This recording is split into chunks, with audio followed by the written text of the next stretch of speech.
You ever read a comment so confidently wrong that you don't know whether to laugh or send a person a history book and a helmet? Yeah, that was me today, reading a comment on Medium from an expert explaining Jewish identity to actual Jews. Apparently, according to him, 90% of Jews don't know their own history. Zionism isn't real, and my understanding of Jewish indigeneity comes from a lower back part of my anatomy. Shalom everyone, I'm Igal and this is Middle East in less than 5 minutes. Today we're talking about Hasbara, Jewish identity, and why some people think they know Judaism better than Jews.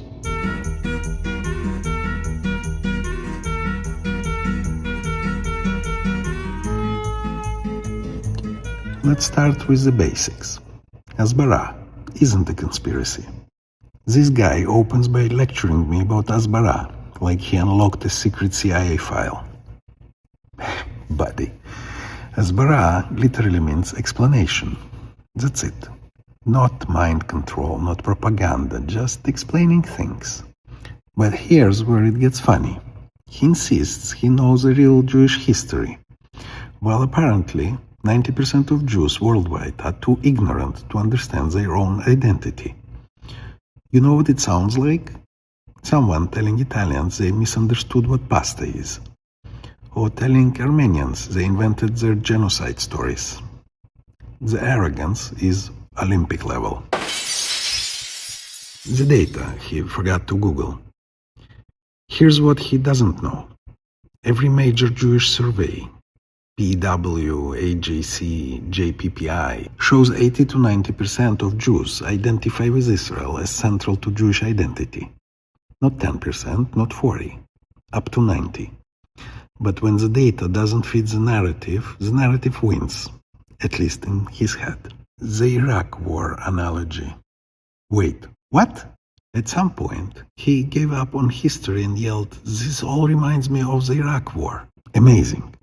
When you run out of facts, just summon Dick Cheney like he's a Voldemort. It's like watching someone speedrun bad analogies. Step 1, avoid Jewish history. Step 2, compare everything to Iraq. Step 3, hope nobody noticed.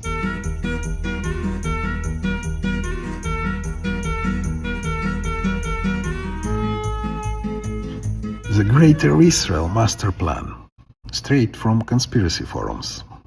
Then he drops the classic, Israel has a Greater Israel Master Plan.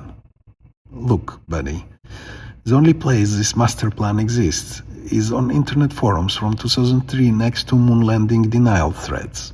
If Israel wanted a Greater Israel, they wouldn't have left Gaza in 2005, left Sinai in 1982, offered 97% of the West Bank in 2000, offered even more in 2008, begged for peace agreements with every neighbor since 1948.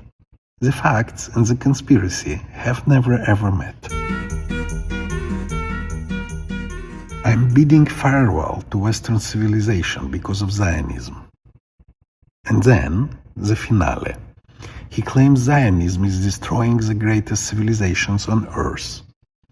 My condolences.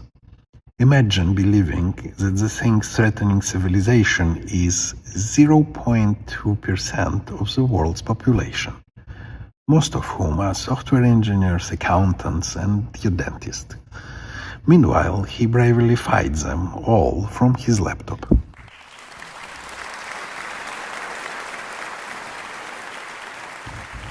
Here's the reality he doesn't want to accept. Let's be adults for a second. Zionism is Jewish self-determination in our indigenous homeland. Jews overwhelmingly support it across continents, languages, and politics. Archaeology confirms it, genetics confirms it, linguistics confirms it, every credible historian confirms it, and absolutely nothing he wrote changes any of that. When someone spends their time correcting Jews about their own history, it says much more about them than about us. So here's what I tell him and anyone in his camp. If you want to upgrade from Reddit-level geopolitics to actual history, if you want to understand Jewish identity that existed long before hashtags and hot takes, I'm right here, ready to explain. Without Iraq analogies, without imaginary master plans, without condescending to the people whose identity you are trying to rewrite. Shalom, darling. I'm Igal, and this was Middle East in less than 5 minutes. Until next time, stay sharp and stay sane.